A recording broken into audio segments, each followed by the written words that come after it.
mahal mo talaga yung sarili mo, tutulungan mo yung sarili mo na makaahon sa buhay bago yung ibang tao.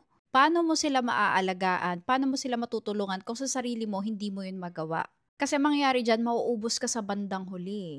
Yung bigay ka na lang ng bigay sa iba, tulong ka ng tulong sa iba, pero hindi mo pala naaayos yung buhay mo, hindi mo rin pala natutulungan yung sarili mo. Sabi nga ng iba, 'di ba, you cannot pour from an empty cup. So this is the sign to prioritize yung self-care nyo and self-love before anything else. Kasi mas madali ka rin makakapag-attract ng blessings and opportunities at yung manifestation mo kapag inalagaan mo yung sarili mo, kapag inayos mo yung sarili mong buhay. Kapag nag-focus ka sa sarili mo, yung energy mo, yung vibration mo, lahat, finocus mong lahat sa'yo.